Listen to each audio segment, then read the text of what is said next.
예, 잘 아시다시피 오늘은 맥주 감사주일입니다. 이날은 밀보리를 거두어 들인 후에 지키는 절기죠. 6월절 후에 49일이 지나고 나서 그 다음날에 지켜진다고 해서 77절이라고도 합니다. 출애굽기 23장 16절에서는 수고하여 밭에 뿌린 것의 첫 열매를 거두어 이 절기를 지키라고 말씀하고 있죠. 예, 오른쪽 편에 보시면 맥주절을 지키라 이는 내가 수고하여 밭에 뿌린 것의 첫 열매를 거둠이니라 이렇게 말씀하고 있습니다. 예, 그러므로 이 절기는 하나님의 은혜로 거둔 첫 열매에 대해 감사와 영광을 돌리는 그런 날입니다. 예, 이와 같이 하나님께서 우리를 택하시고 우리에게 말씀의 씨앗을 뿌리는 것도 그 씨앗이 자라 30배, 60배, 100배의 결실을 맺게 하기 위함입니다.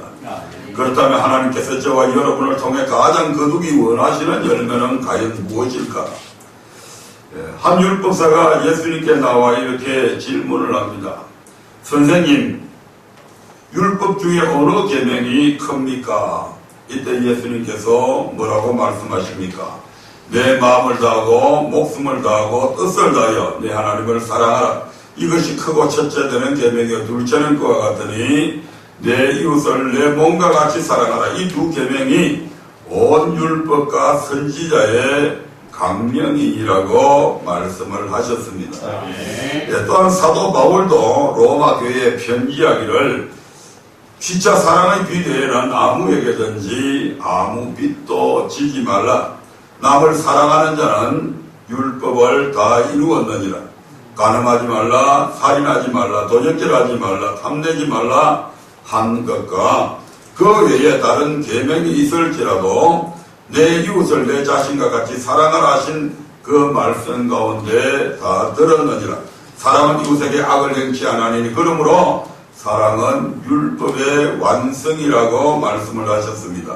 네, 이러한 것들을 볼 때 하나님께서 우리에게 가장 원하시는 열매는 무엇임을 알 수 있습니까? 바로 사랑의 열매입니다. 네, 그래서 오늘은 사랑의 과실이 항상 있게 하라는 제목으로 말씀을 전하면서 우리가 맺어야 할 사랑의 열매는 구체적으로 어떤 것들이 있으며 그와 같은 사랑의 열매를 맺으면 어떤 복을 받게 되는지 말씀을 통해 살펴보고 함께 은혜 나누기를 원합니다. 먼저 오늘 본문 말씀인 요한복음 15장 16절부터 17절 말씀을 다시 한번 보겠습니다.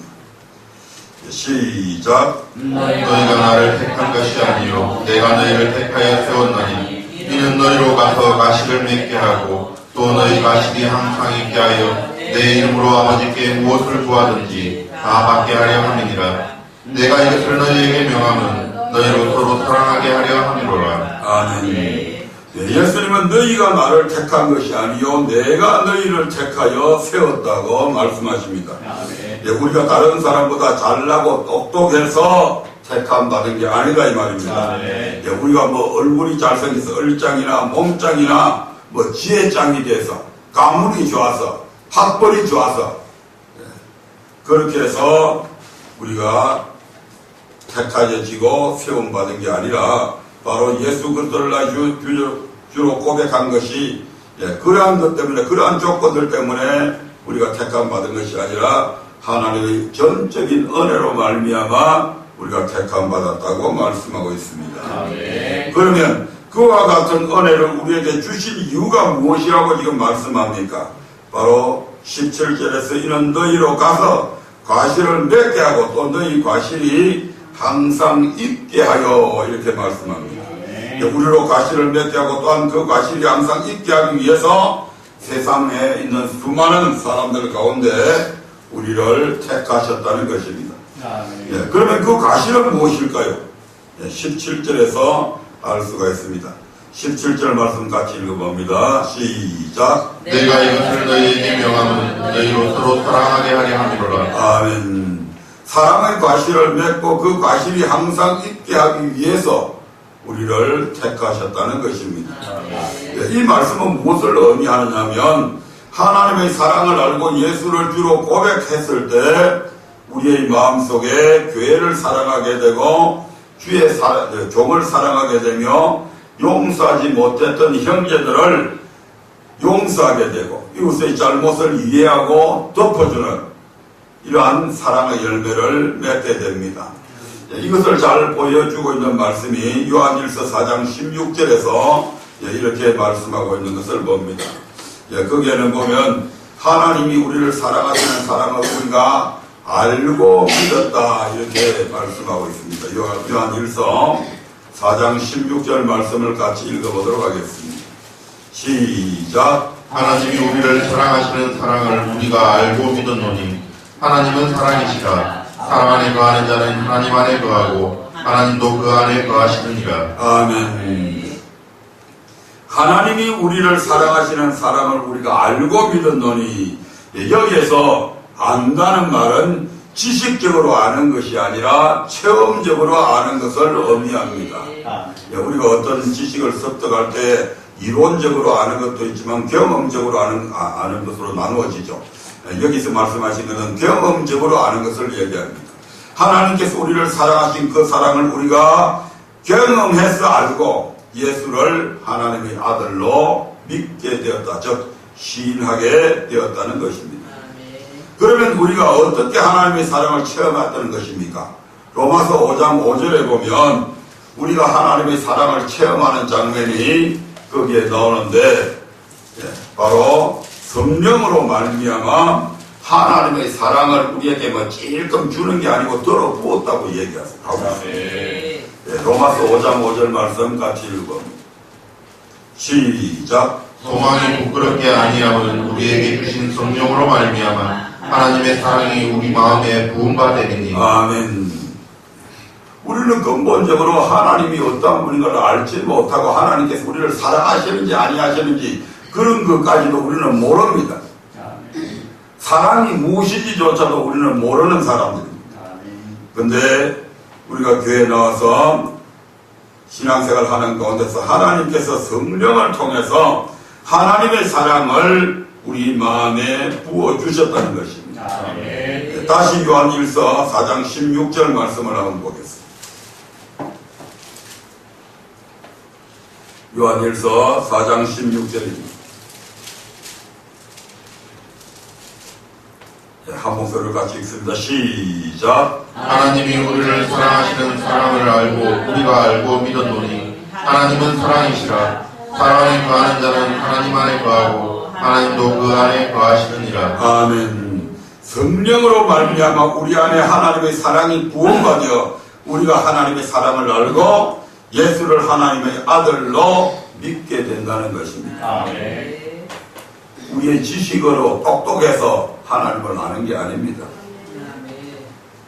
바로 하나님께서 성령으로 말미암아 교회 다녔는데 어느 날 내가 기도하면서 어느 날 말씀을 들으면서 성령께서 하나님께서 너를 얼마나 사랑하시는지 바로 독생자 예수 그리스도를 보내서 네 대신 십자가에 못 박혀 죽으신 그 사실, 그 사랑이 하나님께서 어느 날 성령께서 우리에게 강하게 역사하심으로 그 사실을 내 머리로 아니라 내 지혜로 아니라 내 지식으로 깨닫는 것이 아니라 하나님께서 그 사랑을 우리의 마음속에 들어 부어버리는 순간들이 있다 이 말입니다. 여태까지 말씀을 들으면서 예수가 나를 위해서 죽었다든지 십자가에서 못 박히셨다든지 하나님께서 나를 사랑하신다는 말씀을 수없이 목회자를 통해서 성경을 통해서 읽고 들었는데도 전혀 그런 것이 느껴지지 않았습니다. 그런데 어느 순간에 성령께서 그 사실을 우리에게 말이 아니라 성령께서 우리의 마음속에 그 사랑을 들어 부어주시게 되면 그 사랑을 감당할 수가 없죠. 그 사실을 통해서 나도 모르게 우리의 마음속에서 우리의 입술에서 나 같은 죄인을 위해서 십자가에 못 박혀 죽으신 주님의 그 사랑이 실질적으로 우리 마음속에 경험되어진다 이 말입니다. 그 사랑이 이제 부어주실 그걸 깨닫게 되면 하나님의 사랑으로 말미암아 우리는 교회를 사랑하게 되는 마음들이 우리가 이 마음속에 솟아나게 되고 주의 종을 사랑하고 이웃을 사랑하는 이러한 모든 사랑의 열매를 맺게 됩니다. 성경은 그 사랑과 그 열매를 가리켜서 처음 사랑과 처음 행위라고 말하며 처음 사랑을 버리지 말고 처음 행위를 가지라고 우리에게 말씀합니다. 그러므로 우리가 예수를 구주로 고백했을 때 하나님께서 성령으로 말미암아 우리 안에 부어주신 처음 사랑 그리고 그 사랑으로 인해 맺었던 사랑의 열매들을 항상 있게 하시기를 주님의 이름으로 축원드립니다. 네, 그러면 우리가 맺어야 할 사랑의 열매는 어떤 것들이 있을까? 앞서 잠깐 말씀드렸듯이 하나님께서 우리에게 요구하시는 사랑은 크게 두 가지입니다. 마태복음 22장 35절부터 40절에 보면 한 율법사가 예수님을 시험해서 예수님께 질문을 하죠. 예수님 율법 중에 어느 계명이 큽니까? 라는 질문을 하게 됩니다. 함께 읽어보도록 하겠습니다. 시작. 35절부터 40절. 시작. 그 중에 한 율법사가 예수를 시험하여 묻되 선생님이여 율법 중에 어느 계명이 크니까? 예수께서 가라사대 내 마음을 다하고 목숨을 다하고 뜻을 다하여 주 너의 하나님을 사랑하라 하셨으니 이것이 크고 첫째 되는 계명이요 둘째는 그와 같으니 내 이웃을 내 몸과 같이 사랑하라 하셨으니 이 두 계명이 온 율법과 선지자의 강령이니라. 율법 중에 어느 계명이 큽니까? 라는 율법사의 물음에 예수님은 내 마음을 다하고 목숨을 다하고 뜻을 다하여 주의 너희 하나님을 사랑하라 하는 것과 내 이웃을 내 몸과 같이 사랑하라는 두 계명이 온 율법과 선지자의 강령이라고 말씀하셨습니다. 이로써 우리가 맺어야 할 사랑의 열매는 하나님 사랑, 이웃 사랑임을 알 수 있습니다. 그렇다면 구체적으로 어떻게 하는 것이 하나님을 사랑하고 이웃을 사랑하는 것일까? 우리가 뭐 남녀 간의 사랑 또는 그런 사랑을 표현할 때는 때로는 포옹도 하고 때로는 입맞춤도 하고 이러한 것으로 사랑을 내가 당신을 사랑한다고 하는 것들을 표현합니다. 그럼 하나님은 사랑하는 것은 어떻게 표현합니까?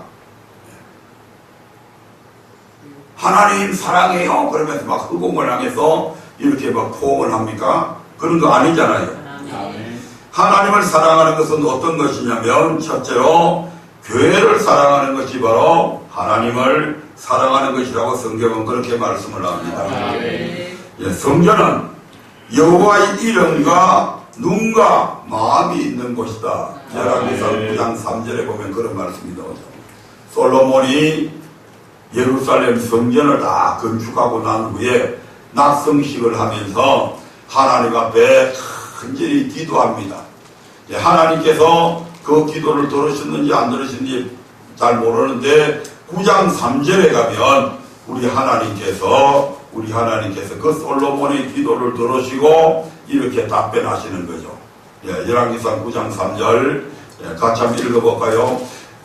저에게 이르시되 네가 내 앞에서 기도하며 간구함을 내가 들었은즉 내가 너희 건축한 이 전을 거룩하게 구별하여 나의 이름을 영영히 그곳에 두며 나의 눈과 나의 마음이 항상 거기 있을 것이다. 아멘. 성전은 누구 이름을 여기에 두셨다? 여호와의 이름을 이곳에 두셨다. 여호와의 이름을 이곳에 두셨다고 하는 것은 무슨 말입니까? 이곳이 바로 여호와의 집이다 이 말입니다. 여러분 집 사면 어떻게 해요? 집에 뭐 해요? 일단 등기부 등본에 누구 이름이 올려져요? 여러분의 이름을 올리잖아요. 누구 집이다? 바로 내 집이다 이 말이죠. 그 집이 내 집인지 아닌지 무엇으로 구별합니까? 내 이름을 거기에 적혀있나 안 적혀있나, 내 문패가 걸려있냐 안 걸려있냐에 따라서 그 집이 내 집인지 아닌지 구분하잖아요. 여호와의 이름을 이곳에 두셨다고 하는 것은 여호와께서 이 집이 누구의 집이다? 여호와 하나님의 집이다. 크건 작건 상관없습니다. 재벌들이 갖고 있는 엄청난 건물의 그런 가치를 안 가져도 상관없다 이 말입니다. 바로 성전은 여호와의 이름을 두셨다. 여호와의 집이다 이 말입니다. 그리고 우리 하나님께서는 그 당신의 이름을 두신 그 집을, 그 집에 대해서 당신의 눈이, 당신의 마음이 항상 그곳에 있다. 무슨 말입니까? 그곳에 당신의 모든 관심을 집중시키고 있다 이 말입니다. 아멘. 예. 또한 열왕기상 8장 13절에서 보면 주께서 영원히 거할 처소다 이렇게 말씀합니다. 예. 일하다가 마지막에는 어디에 들어갑니까? 자기의 집에 들어가잖아요. 예. 그곳이 자기의 처소이기 때문에 그 집에서 유하게 됩니다. 마찬가지로 우리 하나님께서 이곳을 당신의 집을 삼으시고 이곳에 임재하신다 이 말입니다. 아멘. 예. 또 신약성경 사도행전 20장 28절에 보면 하나님은 그리스도의 피로 말미암아 교회를 세우셨다고 말씀합니다. 예. 집을 살 때에 많은 사람들이 돈을 몇십 년 동안 빼빠지게 일해가지고 한 푼 두 푼 저축해서 집을 사잖아요. 근데 우리 하나님은 참 그렇게 고생해서 산 집은 참 그 집이 소중하죠. 예, 그냥 돈이 많아서 어느 날 그냥 덤뻑 사는 그 집보다는 한 푼 두 푼 모아서 알뜰하게 그 집을 장만을 하면 그 집에는 그 집을 사는데 그 집에 자기의 땀이 있고 눈물이 있고 아픔이 있는 그렇게 해서 장만한 그 집이 얼마나 소중한지 모릅니다. 그런데 우리 하나님께서는 이 집을 무엇으로 지었느냐 하면 당신의 피로 값주고 세우셨다고 말씀합니다. 생명을 주고 이 교회를 세우셨다 이 말입니다. 그러니까 하나님께서 보실 때 이 교회가 하나님께 얼마나 소중한 것이겠냐 이 말이죠. 예. 그러므로 바로 교회를 사랑하는 그것이 곧 하나님을 사랑하는 것이다 이 말입니다. 예. 둘째로 주의 종을 사랑하는 것이 하나님을 사랑하는 것입니다. 마태복음 10장 40절에 보면 예수님께서 이렇게 말씀하면 너희를 영접하는 자는 나를 영접하는 것이고 나를 영접하는 자는 나 보내신 이를 영접하는 것이다. 참 귀한 말씀이죠.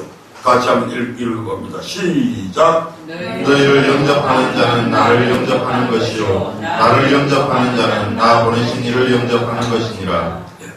이는 예수님께서 제자들에게 하신 말씀으로 제자들을 영접하는 자는 바로 예수님을 영접하는 것이요 예수님을 영접하는 자는 예수님을 보내신 하나님을 영접하는 것이라는 의미입니다. 따라서 주의 종을 사랑하는 것이고 하나님을 사랑하는 것이다 이 말입니다. 아멘. 아멘. 네, 아멘 소리가 저거 동의를 안 하네요. 동의하십니까? 아멘. 세 번째로 이웃을 사랑하는 것이 하나님을 사랑하는 것이라고 성경은 그렇게 말씀합니다. 우리가 잘 아는 마태복음 25장 31절부터 46절에 보면 양과 염소의 비유가 나옵니다. 마태복음 25장 31절부터 46절에 보면 양과 염소의 비유를 통해 이런 말씀을 하시는데 그 중에 40절에 보면 이렇게 말씀합니다. 40절 한번 볼까요? 시작. 임금이 대답하여 가라되 내가 진실로 너희에게 이르노니 너희가 여기 내 형제 중에 지극히 작은 자 하나에게 한 것이 곧 내게 한 것이니라 하시고. 아멘. 또 한 문제 45절 같이 보겠습니다. 시작. 이에 임금이 대답하여 가라되 내가 진실로 너희에게 이르노니 이 지극히 작은 자 하나에게 하지 아니한 것이 곧 내게 하지 아니한 것이니라 하시니. 아멘. 한 부류의 사람, 40절에서 말씀한 한 부류의 사람은 양과 염소의 비유에서 양에 속한 사람들이죠. 이 사람들은 주변에 가난하고 소외되고 병들고 옥에 갇힌 자들을 돌아본 그런 사람들이었습니다. 그 사람들에게는 이제 우편에 하나님 나라 하나님의 예수님 우편에 앉게 되는 그런 축복이 주어지죠. 또 한 부류의 사람은 바로 똑같이 가난하고 소외되고 병들고 옥에 갇힌 자들을 돌아보지 아니한 사람들입니다. 이 사람들은 바로 저주를 받아서 영영한 형벌, 불에 들어가는 그러한 자들이죠. 형제 중에 지극히 작은 자 하나에게 한 것이 예수님께서 여기에서 바로 내게 한 것이다. 이렇게 말씀하고 있는 것을 보게 됩니다. 우리가 누가복음 16절에도 보면 청지기의 비유 속에서 그 불의한 청지기가 자기의 돈을 가지고 가난하고 소외되고 힘든 사람들을 도와주잖아요. 아멘. 그것이 바로 그 친구를 사귀는 것이 그 친구가 누구냐면 바로 예수님께 하는 것과 같다고 그렇게 말씀을 하시잖아요. 여기에서도 똑같이 바로 우리 주변에 있는 우리의 이웃들, 지극히 소외된 그런 사람들, 우리가 볼 때에 별 볼일 없는 그런 사람들에게 바로 베풀어 주는 그것이 바로 예수님께 대한 것과 꼭 같다 이 말입니다. 알아서 그와 같은 이웃을 사랑하는 것이 곧 예수님을 사랑하는 것이요, 그 사람들을 푸대접하는 것이 예수님을 미워하는 것에 속한다 이 말입니다. 아멘. 이렇게 예수님을 사랑하는 것이 곧 하나님을 사랑하는 것입니다. 아멘. 그러면 이 사랑의 과실을 우리가 항상 맺으려면 어떻게 해야 되는가? 첫 번째 사랑의 과실은 우리가 맺는 것이 아니고 주님께서 맺게 해주셨다 이 말입니다. 성령으로 말미암아 하나님의 사랑을 우리에게 들어 부어 주셨어요.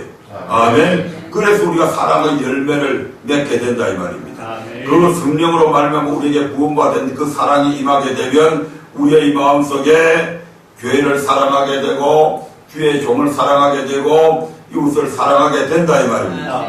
아멘. 그러다가 우리가 자꾸 이제 범죄하게 되고 하나님의 말씀대로 살지 않고 객길로 나가게 되고 그렇게 되다 보면 그 사랑이 점점 소멸되어 버리잖아요. 아멘. 그런데 우리 주님께서는 우리에게 처음에 사랑을 맺게 해주실 뿐만 아니라 우리에게 무엇을 요구하신다고요? 그 사랑의 열매가 항상 있기를 원하신다고 지금 그렇게 말씀하십니다. 그럼 우리가 이제 항상 이 사랑의 열매를 맺어야 되는데 어떻게 하면 그 사랑의 열매를 맺을 수 있냐? 바로 성경은 우리에게 그리스도께 붙어 있어야 그 사랑의 열매를 맺을 수 있다고 말씀합니다. 예수님은 요한복음 15장에서 포도나무와 가지의 비유를 통해 우리가 어떻게 할 때 사랑의 과실을 맺을 수 있는지에 대해서 잘 말씀해 주고 계시죠. 요한복음 15장 4절 말씀을 한번 보겠습니다. 요한복음 15장 4절입니다. 같이 읽습니다. 시작. 내 안에 거하라 나도 너희 안에 거하리라. 가지가 포도나무에 붙어있지 아니하면 절로 가시를 맺을 수 없음같이 너희도 내 안에 있지 아니하면 그러하리라. 아멘. 간단합니다. 내 안에 거하라 나도 너희 안에 거하리라고 그렇게 말씀합니다. 아멘. 붙어있기만 하면 된다 이 말입니다. 아멘. 가지가 막 내가 이런 열매를 맺어보겠다 저런 열매를 맺어보겠다 그래서 가지가 열매를 맺는 게 아니란 말씀이죠. 아멘. 여러분들이 엄마 뱃속에서 태어날 때에 나는 쌍꺼풀분을 갖고 태어날 거야 뭐 그렇게 작정하고 태어난 놈 하나도 없습니다. 아멘. 우리가 열매를 맺는 것도 가지가 내가 뭐 이렇게 맺겠다 그게 그렇게 해서 그런 가지가 어떤 의지가 있어서 그 가지의 의지로 열매 맺는 게 아니다 이 말입니다. 그 가지는 단지 포도나무에 붙어 있기만 하면 열매를 자동적으로 맺게 되어 있습니다. 아멘. 그래서 그 붙어 있다고 하는 말을 여기서 내 안에 거하라 나도 너희 안에 거하려고 말씀합니다. 예수님 안에 거해야 하는 이유가 무엇입니까? 가지가 포도나무에 붙어있지 아니하면 저절로 가시를 맺을 수 없음같이 너희도 내 안에 있지 아니하면 절대로 열매 맺을 수 없다. 저 가지가 포도나무에 붙어있어야 가시를 맺을 수 있음같이 사랑의 가시를 맺으려면 우리도 사랑의 포도나무 되시는 예수님께 붙어 있어야 한다는 것입니다. 그리스도는 사랑의 근원이십니다. 그분이 사랑의 뿌리입니다. 모든 사랑의 원천은 바로 그분으로부터 흘러나온다 이 말입니다. 그러므로 그 포도나무에 그 사랑의 포도나무에 우리가 붙어 있을 때에 우리가 비로소 사랑의 열매를 맺을 수 있다는 것이죠. 그러면 예수님께 붙어 있다는 것은 무엇을 의미할까요? 5절 보겠습니다. 5절 말씀 시작. 나는 포도나무요 너희는 가지니 저가 내 안에 내가 저 안에 있으면 이 사람은 가시를 많이 맺나니 나를 떠나서는 너희가 아무것도 할 수 없습니다. 네, 성경 읽으라고 그럴 때는 같이 함께 읽어주시기 바랍니다. 네, 한 번 더 읽겠습니다. 시작. 나는 포도나무요 너희는 가지니 저가 내 안에 내가 저 안에 있으면 이 사람은 가시를 많이 맺나니 나를 떠나서는 너희가 아무것도 할 수 없습니다. 가지가 포도나무에 붙어 있듯이 우리가 예수님 안에, 예수님이 우리 안에 있으면 사랑의 과실을 많이 맺나니 예수님을 떠나서는 아무것도 할 수 없다고 말씀합니다. 한마디로 우리가 예수님께 붙어 있다는 것은 우리가 예수님 안에, 예수님이 우리 안에 있다는 것을 의미합니다. 그러면 예수님은 우리 안에, 우리가 예수님 안에 있다는 것은 무슨 것일까요? 이게 육신적인 생각을 갖고 있으면 도저히 이해가 안 가잖아요. 내가 어떻게 당신 안에, 당신이 어떻게 내 안에 올 수 있냐. 이게 이해가 안 되잖아요. 이것은 바로 7절 말씀을 통해서 알 수가 있습니다. 15장 7절 말씀 같이 읽어보겠습니다. 시작. 너희가 내 안에 거하고 내 말이 너희 안에 거하면 무엇이든지 원하는 대로 구하라. 그리하면 이루리라. 네, 이제 5절 말씀하고 7절 말씀하고 비교해서 한번 보시기 바랍니다. 5절에서 내가 저 안에 있으면 이렇게 말씀하고 있는 말씀을 7절에서는 내 말이 너희 안에 거하면이라고 다르게 표현하고 있습니다. 즉 예수님이 우리 안에 있다는 것은 예수님의 말씀 곧 하나님의 말씀이 우리 안에 있다는 것을 의미한다 이 말입니다. 요한일서 3장 24절 말씀을 보면 이것이 좀 더 확실하게 거기에는 이 5절과 7절의 말씀이 같이 한꺼번에 나와 있는 것을 보게 됩니다. 요한일서 3장 24절 보겠습니다. 시작. 그의 계명은 이것이니 곧 그 아들 예수 그리스도의 이름을 믿고 그가 우리에게 주신 계명대로 서로 사랑할 것이니라. 3장 24절요. 시작. 그의 계명들을 지키는 자는 주 안에 거하고 주는 저 안에 거하시나니 우리에게 주신 성령으로 말미암아 그가 우리 안에 거하시는 줄을 우리가 아느니라. 아멘. 우리가 하나님의 계명을 지킬 때에 우리가 주님 안에 있고 하나님의 계명, 하나님의 말씀을 우리가 하나님의 계명, 하나님의 말씀을 지킬 때에 우리가 주님 안에 있는 것이고 주님이 우리 안에 거하신다고 그렇게 말씀합니다. 결론적으로 예수님께 붙어 있다는 것은 우리가 예수님 안에, 예수님이 우리 안에 거하시는 것을 의미하며 이는 하나님의 계명을 지키는 것을 의미합니다. 즉 하나님의 계명을 지키는 자는 사람은 예수님께 붙어 있어서 예수님께서 공급하여 주시는 힘으로 사랑의 과실을 계속해서 많이 맺을 수 있다는 것입니다. 네, 이것은 신명기 30장 6절에서도 동일하게 말씀을 하고 있습니다.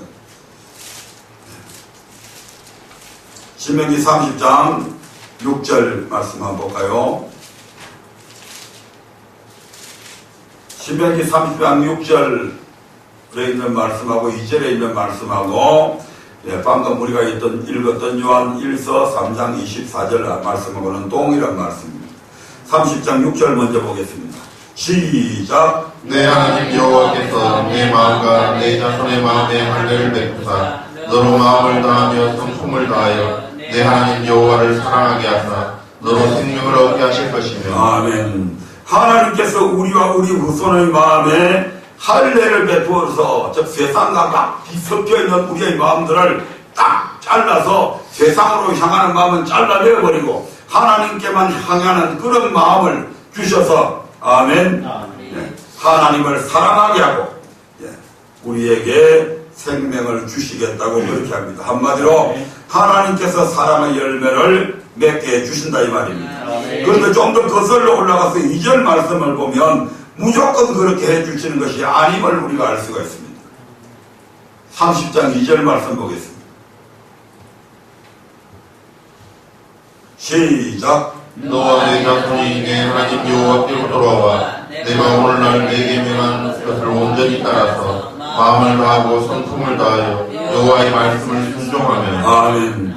우리가 먼저 하나님께로 돌아와 마음을 다하고 성품을 다하여 여호와의 말씀을 순종하면 하나님께서 우리와 우리 자손의 마음에 할례를 베풀어서 우리로 사랑의 과실을 맺게 주겠다고 그렇게 말씀합니다.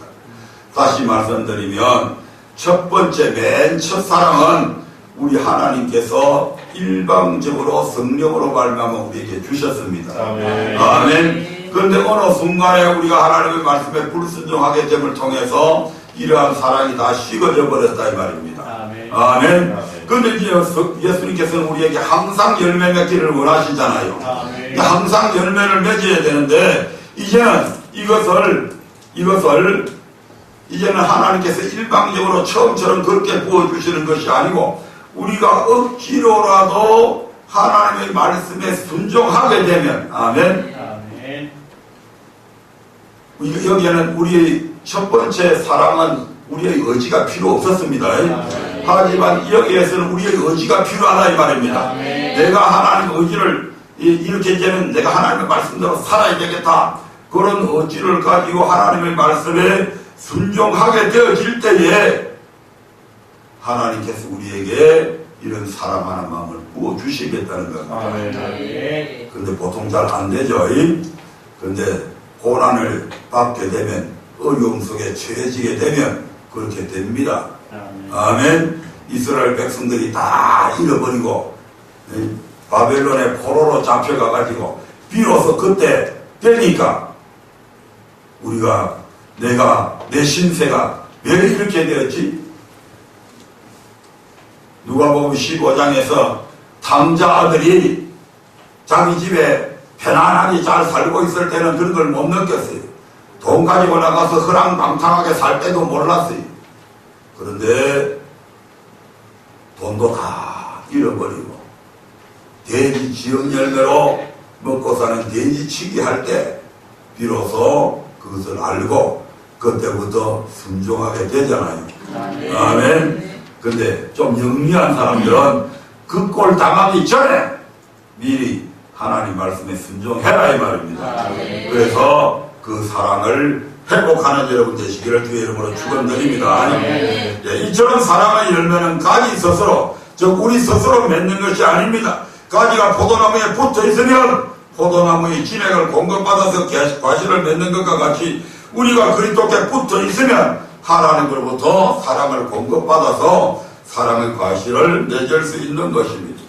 그러므로 사랑의 과실을 많이 맺을 수 있도록 항상 그리스도께 붙어 있는 자, 즉 항상 하나님의 말씀에 순종하는 분들이 되시기를 주님의 이름으로 부탁드립니다. 그러면 사랑의 과실을 맺는 자는 어떤 복을 받을까요? 다 복 받아요. 사랑의 과실을 항상 맺는 자에게는 하나님께서 복을 주시는데 어떤 복을 받느냐? 하나님은 항상 우리에게 먼저 행할 것을 명령하시고 그 명령에 순종하였을 때 그에 대한 복을 허락하십니다. 그러면 그리스도께 붙어있어 사랑의 열매를 많이 맺는 사람에게 하나님은 어떤 복을 주실까? 첫 번째로 기도의 응답을 받습니다. 따라해 봅니다. 기도의 응답을 받는다. 기도의 응답을 받는다. 요한복음 15장 16절에서 우리 주님은 이렇게 말씀합니다. 다시 한번 읽겠습니다. 요한복음 15장 16절입니다.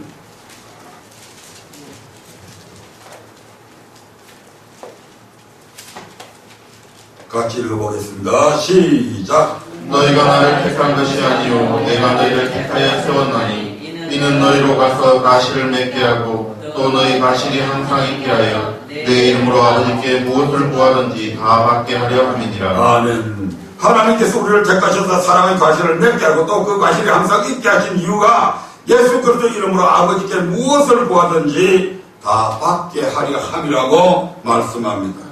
사랑의 열매를 많이 맺는 자는 무엇을 구하든지 하나님께서 다 응답하여 주신다는 것입니다. 요한일서 3장 21절부터 22절에서도 똑같이 이와 같은 말씀을 하고 있는 것을 보게 됩니다. 요한일서 3장 21절부터 22절입니다. 같이 읽겠습니다. 시작. 사랑하는 자들아 만일 우리 마음이 우리를 책망할 것이 없으면 하나님 앞에서 잠잠을 얻고 무엇이든지 구하는 바를 그에게 만나니 이는 우리가 그의 계명들을 지키고 그 앞에서 기뻐하시는 것을 행함이라. 아멘. 하나님께서 무엇이든지 구하는 바를 받을 수 있는 이유가 무엇이라고 합니까? 이는 우리가 그의 계명들을 지키고 그 앞에서 기뻐하시는 것을 행하기 때문이라고 말씀하고 있지 않습니까?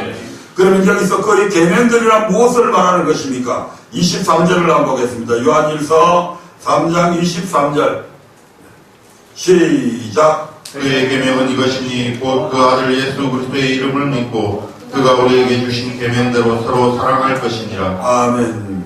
예수 그리스도의 이름을 믿고 우리에게 주신 계명대로 서로 사랑하는 것이 곧 하나님의 계명이라고 그렇게 말씀합니다. 즉 우리가 하나님의 계명대로 사랑을 열매를 항상 맺어 우리 마음이 우리를 책망할 것이 없으면 하나님 앞에 무엇이든지 구하는 대로 응답을 받을 수 있다는 것입니다. 혹 기도해도 응답이 없습니까? 하나님께서 내 기도는 안 들어주신다 이렇게 생각이 되십니까? 그렇게 생각하지 마시고 내 자신이 그리스도께 붙어 있는지 즉 하나님의 계명을 지키고 있는지 그것부터 먼저 스스로 돌아보시라 이 말입니다.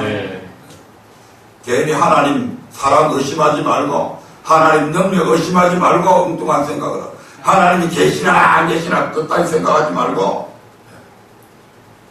내 자신이 하나님의 계명을 지키고 있나 안 지키고 있나 그것부터 살펴보시다 이 말이에요. 그래서 그쪽에 붙어있어 사랑의 열매를 항상 맺음으로 구하는 것마다 응답받으시기를 주님의 이름으로 축원드립니다. 둘째로 사랑의 열매를 맺게 되면 어떤 복이 주어지냐면 기쁨이 충만해집니다. 요한복음 15장 10절부터 12절의 말씀을 보겠습니다. 괜히 우울증 걸린다 하지 말고 예수 믿으면서 우울증 걸려가지고 자살하고 또 멍청하게 그 자살하는 것들 가지고 하나님께서 용서해 주신다고 헛소리하는 그런 목사들 말 듣지 말고 하나님께서 주신 생명을 어떻게 자기 마음대로 자기 스스로를 왜 죽여요? 생명의 주인이 하나님이시라. 그런데 그걸 자기 스스로 끊어요? 그럼에도 불구하고 하나님께서 용서해 주신다고요? 그러면 괴로움이 있는 사람마다 전부 다 목매달아 죽든지 열차에 가서 치여 죽든지 그렇게 되면 편안하게 걱정 의심도 없는 천국 다 가버리겠다. 뭐 때문에 시험도 되지 아니하고 월급도 쥐꼬리만큼 그렇게 주고 생활에 여러 가지 어려움 받고 너한테 비참하게 보이는 그거보다 차라리 죽어버리는 게 낫지 그걸 봐요. 그게 아니란 말이에요. 여러분들은 예수 믿는 사람들은 우울증이 아니라 늘 기쁨으로 충만되어져야 합니다. 같이 읽어보겠습니다. 시작. 내가 아버지의 계명을 지켜 그의 사랑 안에 거하는 것 같이 너희도 내 계명을 지키면 내 사랑 안에 거하리라. 내가 이것을 너희에게 이름은 내 기쁨이 너희 안에 있어 너희 기쁨을 충만하게 하려 함이니라. 내 계명은 곧 내가 너희를 사랑한 것 같이 너희도 서로 사랑하라 하는 이것이니라. 아멘. 10절 말씀은 예수님께서 하나님의 말씀을 지킴으로 하나님의 사랑 안에 거하신 것처럼 우리도 예수님의 계명을 지키면 예수님의 사랑 안에 거하게 된다는 것입니다. 그리고 이 말씀을 지금 하는 이유가 내가 너희들에게 이 말씀을 하는 이유가 무엇이지 않냐? 11절에서 이렇게 말씀하고 있잖아요. 내가 이것을 너희에게 일러주는 것은 내 기쁨이 너희 안에 있어 너희 기쁨을 충만하게 하려 함이니라. 예수님은 그 어려운 힘든 그 여정을 살아가시면서도 늘 그 마음속에는 기쁨이 넘쳐나고 있었잖아요. 오늘처럼 열차도 없고 자가용도 없고 그 시절에 저 북쪽 갈릴리에서 남쪽에 있는 예루살렘까지 걸어가는 그 기후가 우리나라 여름철처럼 뜨겁잖아요. 그런 거리를 계속 밤낮으로 다니시면서 복음을 전할 때 우리 예수님이 얼마나 고단하셨겠어요. 그럼에도 불구하고 그 예수님의 마음속에 항상 뭐가 있었다? 기쁨이 있었단 말이에요. 삶이 어렵다고 해서 기쁨이 없는 게 아니에요. 돈이 많다고 해서 기뻐지는 것도 아니다 이 말입니다. 저 아프리카에 있는 사람들이 제대로 끼니도 제대로 못 먹는 그 사람들이 세계 행복 1위라고 행복감 1위라고 이야기하는 사람들이잖아요. 아멘. 아멘. 우리에게 예수님의 계명을 지켜 예수님의 사랑 안에 거하라고 명하신 것은 예수님의 사랑이 우리 안에 있어 우리로 기쁨이 충만하게 하려 하심이라는 것입니다.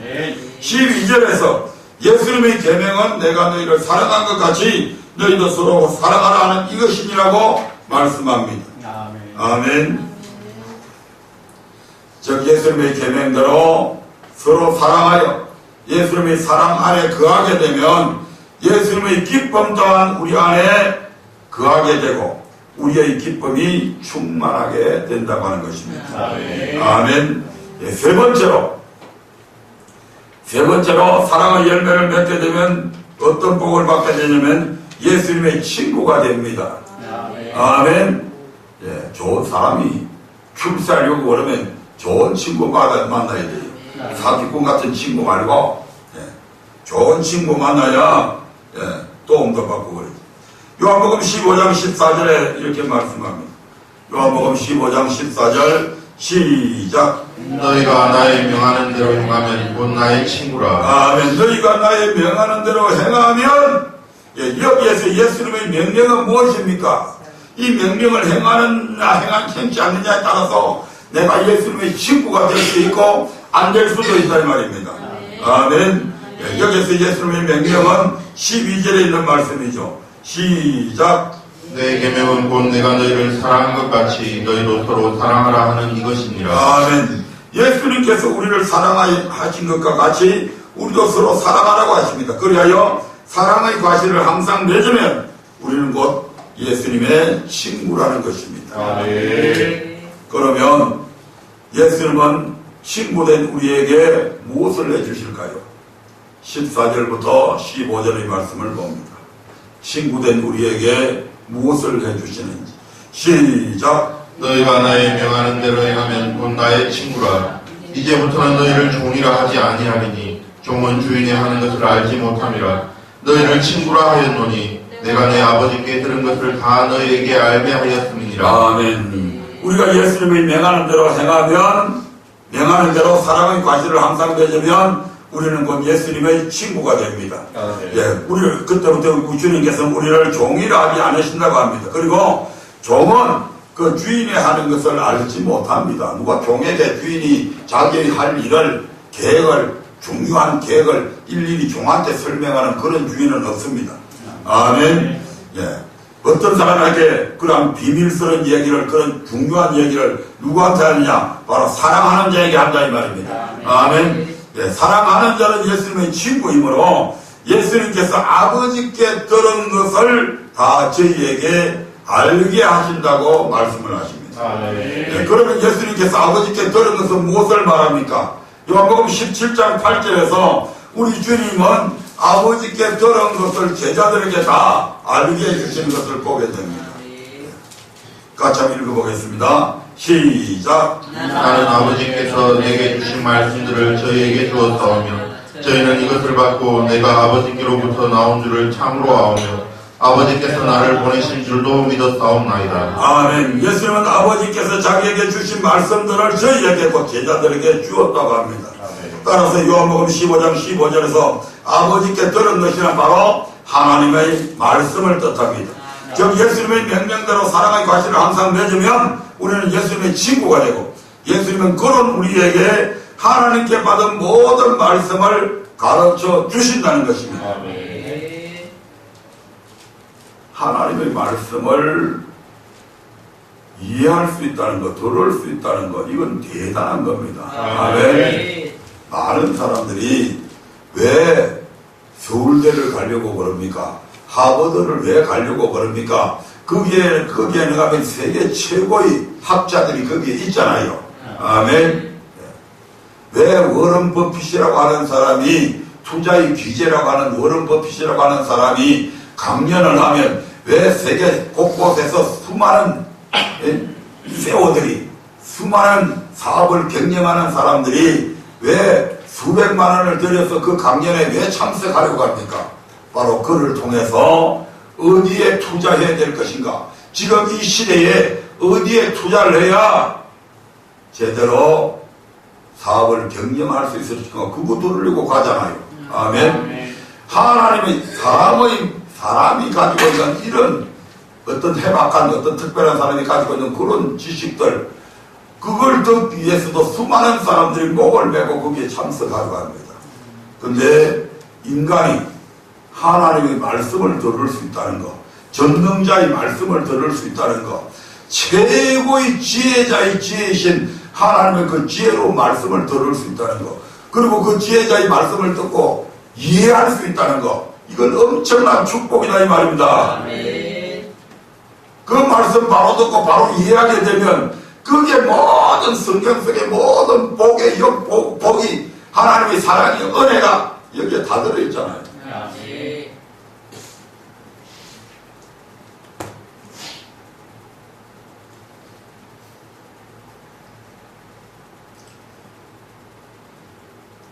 예수님의 명령대로 사랑의 과실을 항상 맺으면 우리는 예수님의 친구가 되고, 예수님은 그런 우리에게 하나님께 받은 모든 말씀을 가르쳐 주신다는 것입니다. 그러므로 사랑의 과실을 항상 맺어 예수님의 친구가 되고, 그런 말미암아 하나님의 모든 말씀을 깨달아 알게 되는 축복이 있으시기를 주님의 이름으로 축원드립니다. 네, 마지막으로 네 번째로 심판날에 사랑의 열매를 맺는 사람들에게는 심판날에 담대함을 얻을 수 있게 해주신답니다. 아멘. 15장 5절부터 6절의 말씀을 한번 보겠습니다. 15장 5절 6절 말씀입니다. 시작. 나는 포도나무요 너희는 가지니 저가 내 안에 내가 저 안에 있으면 이 사람은 가시를 많이 맺나니 나를 떠나서는 너희가 아무것도 할 수 없음이라. 사람이 내 안에 거하지 아니하면 가지처럼 밖에 버리워 말라지나니 사람들이 이것을 모아다가 불에 던져 사르느니라. 아멘. 그냥 사람의 가지가 열매 안 맺어도 그냥 가만히 붙여놓으면 괜찮은데 그 가지를 반드시 제하여 버린다고 그렇게 말씀합니다. 6절 말씀에서 사람이 내 안에 거하지 않는다는 것은 사랑의 가시를 맺지 않는 것을 뜻합니다. 즉 사랑의 가시를 맺지 않으면 그 가지는 잘려버린다 이 말입니다. 그 가지 잘려나가는 가지처럼 밖에 버려지잖아요. 이것이 우리가 사랑의 가시를 맺어야 하는 궁극적인 이유다 이 말입니다. 하나님의 말씀에 순종하면 천국 가고 하나님의 말씀에 순종 안 하면 그저 먼지처럼 없어져 버린다면 안 믿어도 상관없어요. 그런데 그렇게 하시지 아니하고 우리 하나님께서는 반드시 거기에 심판하시게 됩니다. 아멘. 네, 요한일서 4장 16절부터 18절 말씀은 우리가 사랑의 과실을 맺어야 하는 이유를 잘 보여주고 있습니다. 사랑의 과실을 안 맺어도 심판이 없다고 한다면 상관이 없는데 절대 그렇지 않다 이 말입니다. 요한일서 4장 16절부터 18절 말씀 읽습니다. 시작. 하나님이 우리를 사랑하시는 사랑을 우리가 알고 믿었노니 하나님은 사랑이시라. 사랑 안에 거하는 자는 하나님 안에 거하고 하나님도 그 안에 거하시느니라. 이로써 사랑이 우리에게 온전히 이룬 것은 우리로 심판날에 담대함을 가지게 하려 함이니 주의 어떠하신가 같이 우리도 세상에서 그러하니라. 사랑 안에 두려움이 없고 온전한 사랑이 두려움을 내어주었나니 두려움에는 형벌이 있음이라. 두려워하는 자는 사랑 안에서 온전히 이루지 못하였느니라. 하나님의 사랑이 우리 안에 온전히 이룬 것은 우리로 심판날에 담대함을 가지게 하기 위함이라고 합니다. 또한 사랑 안에 두려움이 없고 온전한 사랑이 두려움을 내어줬나니 두려움에는 반드시 형벌이 있다고 그렇게 말씀합니다. 즉 사랑하는 사람은 심판의 날에 담대할 수 있지만 사랑하지 않는 사람은 두려워하는데 그 같은 두려움에는 형벌이 있다는 것입니다. 아멘. 직장 생활을 하다 보면 때로 감사가 나요. 업무를 내가 잘 처리한 부분에 대해서는 전혀 두려워할 필요가 없습니다. 그런데 업무를 잘 못했을 때나 또는 어떤 친구가 뇌물을 받았거나 그런 사람들은 그 감사를 하게 되면 얼마나 두려워하는지 모릅니다.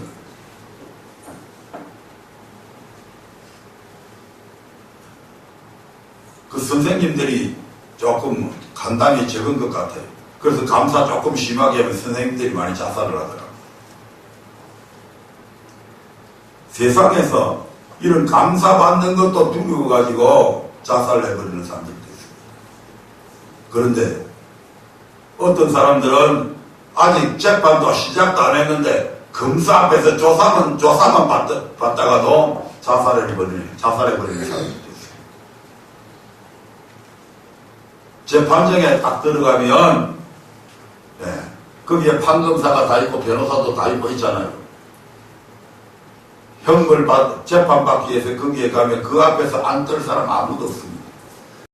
담대한 것처럼 하지만 그 안에서 어떻게 하든지 내가 잘못했음에도 불구하고 조금이라도 형량을 줄이려고 얼마나 자기 자신들을 변호하고 형량을 적게 받으려고 얼마나 그 사람들이 노력하는지 모릅니다. 그런데 그 이 땅에서 잠깐 재판장에서 재판을 받으면서 감옥 안 가기 위해서, 감옥에 가더라도 형량을 적게 받기 위해서 그렇게 발버둥 치는데, 우리 하나님 앞에서 이 심판은 그냥 1년, 2년 감옥살이하는 그런 심판이 아니잖아요.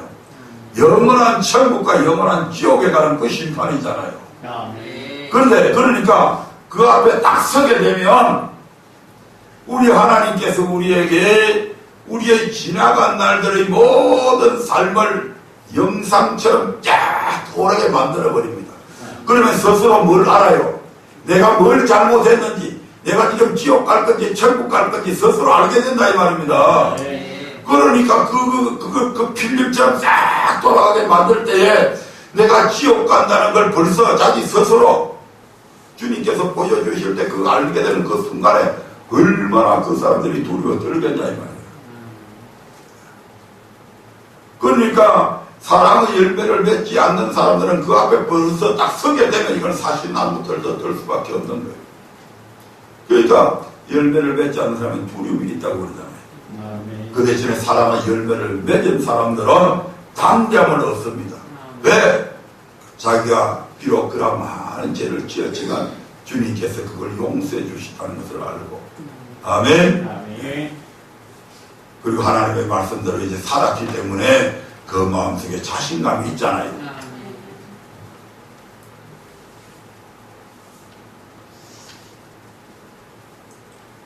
사랑하는 사람은 심판의 날에 담대할 수 있지만 사랑하지 않는 사람은 두려워하는데 그 같은 두려움에는 형벌이 있습니다. 그 형벌은 바로 불과 유황으로 타는 못에 참여하는 둘째 사망이다 이 말입니다. 두려워하는 자들은 불과 유황으로 타는 못과 둘째 사망에 참여하게 됩니다. 그러므로 심판의 날에 두려워하지 않고 딴데의 주님 앞에 서기 위해서 하나님의 사랑 안에 가는 자고 사랑의 과실을 맺고 그 과실을 항상 잊게 하는 자가 되어야 할 것입니다. 요한일서 2장 28절에 보면 거기에도 이와 동일한 말씀이 있습니다. 한번 보겠습니다. 요한일서 2장 28절입니다.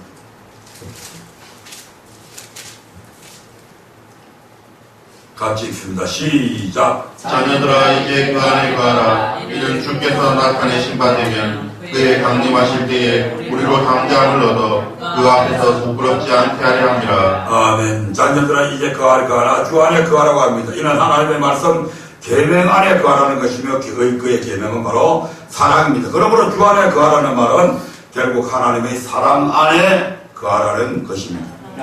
요한일서 4장 12절 보겠습니다. 요한일서 4장 12절 시작.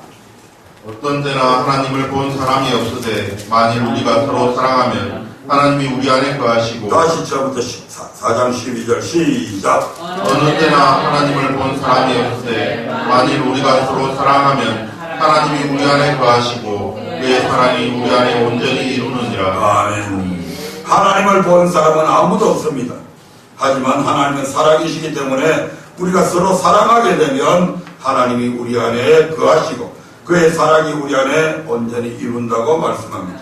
그리고 이와 같이 하나님의 사랑이 우리 안에 온전히 이루어진다면 주님께서 강림하실 때 그 심판의 날에 두려워하지 않고 담대히 주님 앞에 설 수 있다는 것입니다.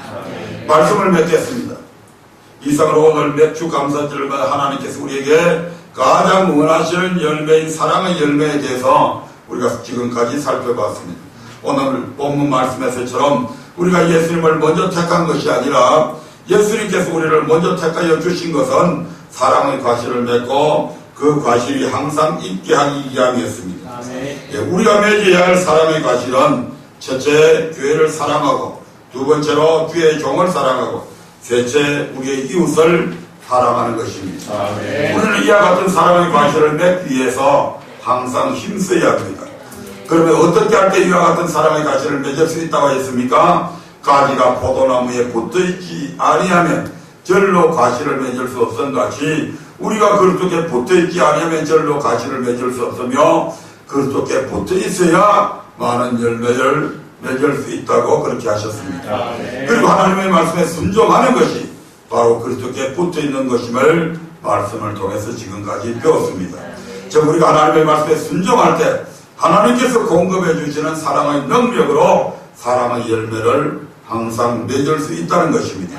그리고 이와 같이 사랑의 열매를 항상 맺을 때 우리는 무엇을 구하든지 응답받을 수 있습니다. 우리 안에 예수님의 기쁨이 충만하게 되고 예수님의 친구가 되어서 하나님의 말씀을 깨닫게 됩니다. 뿐만 아니라 심판의 날에 담대함을 얻을 수 있습니다. 이것이 하나님의 약속입니다. 그러므로 오늘 이 말씀을 마음에 잘 새겨서 교회를 사랑하고 주의 종을 사랑하고 이웃을 사랑하는 등 사랑의 열매를 항상 맺어서 이와 같은 복을 온전히 받아 누리시기를 예수님의 이름으로 축원드립니다.